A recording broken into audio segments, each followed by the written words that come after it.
राधिका बचपन से एक आलीशान घर, गाड़ी और रहन सहन में पली बड़ी है। वही अमन बचपन से अपने परिवार को संघर्ष करता देख बड़े होते होते उससे अपनी जिम्मेदारी का एहसास होने लगा। ज़्यादा पैसे ना होने के कारण से वो ज़्यादा पढ़ा लिखा नहीं था। वही दूसरी ओर सब कुछ होने के बाद भी राधिका को पढ़ने लिखने का मन ना होने के कारण पढ़ ना सकी। वक्त के साथ साथ दोनों बड़े हुए, अपने अपने रहन सहन एक और अमन एक छोटे से कार कंपनी में काम करने लगा। वहीं दूसरी ओर राधिका अपनी ज़िंदगी घूमने फिरने में मस्ती बिताने में लगी। एक दिन आया जब दोनों का एक दूसरे के सामना हुआ। वह कुछ इस तरह हुआ कि एक दिन अमन एक कार को टेस्टिंग करने निकला था, वहीं राधिका अपने दोस्तों के साथ कार में घूमने निकली थी। थोड़ी दूर जाके राधिका को गाड़ी खराब हो गई और उसी वक्त अमन ने देखा कि कोई वहाँ लिफ्ट मांगते हुए हाथ दिखा रहा है। अमन गाड़ी साइड कर उतर के राधिका की ओर गया और फिर क्या, राधिका उसे देखकर पूछने लगी, क्या आप मुझे थोड़ी दूर तक छोड़ सकते हैं? अमन उसकी बातों को सुन के चुपचाप गाड़ी की ओर गया और गाड़ी चेक करने लगा। ये देख राधिका को कुछ अच्छा नहीं लगा कि वो किसी से पूछ रही है और अमन जवाब नहीं दे रहा है। अमन कुछ देर बाद किसी से कुछ कहे बिना चले जाता है। ये देख राधिका को कुछ समझ नहीं आया। तभी पीछे से आवाज़ आते हैं, राधिका गाड़ी चालू हो गई है, अंदर आ जा। ये सुन राधिका उससे शुक्रिया कहने जाती है, तब तक अमन निकल चुका था। राधिका फिर गाड़ी में बैठ जाती। एक दिन जब आया राधिका का जन्मदिन था, वो हर साल की तरह अपने परिवार के साथ मंदिर गई। वहाँ उसने अमन को फिर से देखा। वो देखते ही उसके पास गई, उससे इस दिन के लिए शुक्रिया कहने। ये सुन अमन से उससे देख मुस्कुरा दिया। ये देख राधिका ने अमन से पूछा, क्या तुम बोल नहीं सकते? उस दिन भी मैंने पूछा था, तब भी तुम कुछ बोलो भी ना। जब मैं खुद आई तुम्हारे पास शुक्रिया कहने तो आज भी बस मुस्कुरा दिए और कुछ कहा नहीं। फिर अमन ने कहा कि मुझे देर हो रही थी, लेकिन मैंने वहाँ तुम्हें देखा कि तुम लिफ्ट मांग रहे थे, इसलिए मैंने गाड़ी रोक के तुम्हारी गाड़ी ठीक करने चला गया। फिर दोनों के बीच बातें चलने लगी। फिर अमन को देर हो रही थी तो अमन ने कहा कि अब मुझे जाना होगा, मुझे ऑफिस के लिए लेट हो रहा है। जाते जाते अमन ने उसे दोस्ती के हाथ बढ़ाया, कहा कि क्या हम दोनों दोस्त बन सकते हैं? ये सुन राधिका ने कहा, मुझसे दोस्ती? मैं हर किसी से दोस्ती नहीं करती। ये सुन अमन ने हंसते हुए कहा, चलो ठीक है, कोई नहीं, वक्त बताएगा कि दोस्ती करते हो या नहीं।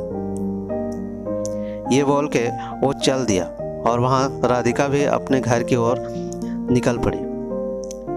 कुछ दिनों बाद राधिका और अमन एक मॉल में मिले। अमन देख राधिका से पूछा, तुम यहाँ कैसे? राधिका देखते हुए, बस यूं ही घूमने के लिए आई हूँ। तुम्हारा आज ऑफिस नहीं है जो यहाँ आए हुए हो? अमन ने कहा, आज बस जल्दी काम खत्म हो गया था तो सोचा था थोड़ा घूम लूँ। फिर दोनों एक कैफ़े में गए और बातें करने लगे। राधिका ने अमन से कहा, अपने बारे में बताओगे कुछ? अमन हंसते हुए कहने लगा, मैं क्या बताऊँ अपने बारे में, मेरा तो बस एक सीधा साधा ज़िंदगी, जहाँ रोज़ सुबह ऑफिस जाता हूँ और शाम को घर जाके घर का कुछ काम कर लेता हूँ, बस फिर खा के सो जाता हूँ, फिर सुबह फिर से वही ज़िंदगी। फिर अमन ने पूछा, आप क्या करते हो? यह सुन राधिका हंसने लगी और कहा, मुझे कुछ करने की ज़रूरत ही नहीं, सब बिना कुछ किए ही मिल जाता, तो क्यों करूँगी मैं कुछ? फिर अमन ने कहा, अच्छा है, फिर तो हम बहुत अलग हुए। ये सुन राधिका ने कहा, हाँ अलग तो हुए हम, फिर भी तुम्हारे साथ बैठी हूँ।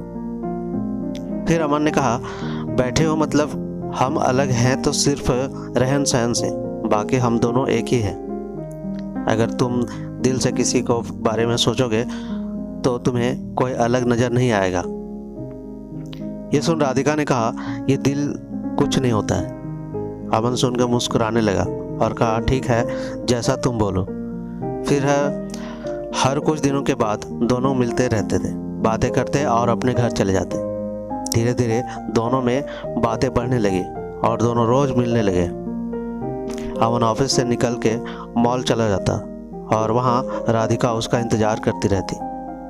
फिर एक दिन राधिका ने कहा कि मुझे एक पूरा दिन तुम्हारे साथ रहना है। कि क्या करते हो तुम पूरा दिन? फिर एक दिन अमन का छुट्टी था ऑफिस का, तो उससे राधिका को मिलने के लिए बुला लिया।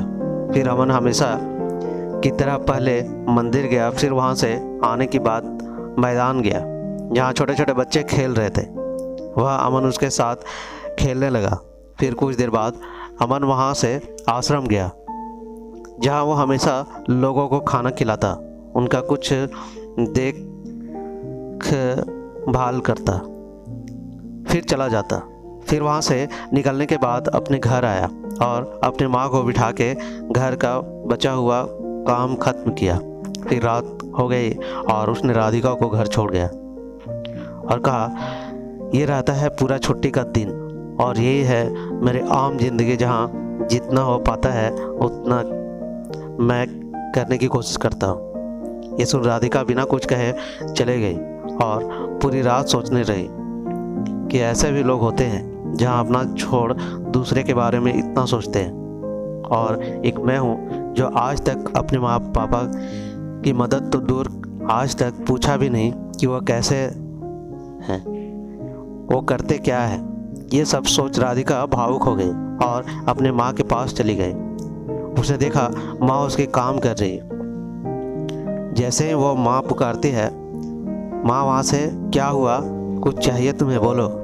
ये सुन राधिका और भावुक हो गई और माँ को कहते हुए कुछ नहीं, बस यूं ही आई थी और वहाँ से चली गई। बस वो एक पल था जब राधिका को एहसास हुआ कि सच में दिल से सोचने वाले लोग होते हैं। फिर क्या, मानो राधिका की दुनिया ही बदल गई। अगली सुबह वो पापा के पास गई और कहने लगी, आज से मैं भी आपके साथ ऑफिस जाऊंगी, मुझे भी आपके काम का बोझ उठाना है। ये सुन पापा सोचने में रह गए कि क्या हो गया मेरी बेटी को, आज इतने सालों बाद अचानक से ये ख्याल कैसे आया।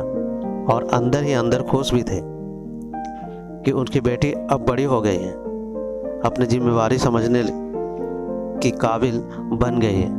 बस फिर शाम को हमेशा की तरह वो अमन से मिलने चले गए। बस फर्क इतना था, आज की हमेशा वो घर से आती थी, आज वो ऑफिस से गई। ये देख अमन को खुशी हुई और उसने राधिका से पूछा, तो दिलों होते हैं तो होते हैं ना। ये सुन राधिका हंसने लगी और उससे माफ़ी मांगते हुए उससे फिर शुक्रिया कहा कि उसके वजह से आज वो अपने आप को पहचान पाई कि उसकी ज़िंदगी क्या थी और वो किसे समझ बैठी। तो अब आगे क्या बताऊं आपको, आगे का तो आपको समझ आ गया होगा ये हुआ क्या होगा। हर कहानी की तरह दोनों को अंत में एक दूसरे से प्यार हो गया और दोनों एक दूसरे के साथ रहने लगे। अमन को एक साथी की ज़रूरत थी जो उसे समझे, प्यार करे, और राधिका को सच्चाई की एक जिम्मेवारी की ज़रूरत थी जो उसने अमन ने दिखा दिया था। जाते जाते मैं आपको एक बात बताना चाहता हूँ, दोनों एक दूसरे से मिले, बातें किए, घूमे एक दूसरे के साथ, लेकिन अभी तक दोनों ने एक दूसरे को अपना नाम नहीं पूछा। ना अमन ने कभी पूछा कि आपका नाम क्या है, ना ही राधिका ने अमन से पूछा कि आपका नाम क्या है। और प्यार का सिलसिला दोनों के बीच चलता ही रहा। तो ये थी आज की कहानी। कैसे लगी अपने दोस्तों के साथ शेयर कीजिए और चैनल पर नए हैं तो सब्सक्राइब भी कीजिए। मिलता है एक ऐसा ही नई कहानी में, तब तक के लिए धन्यवाद।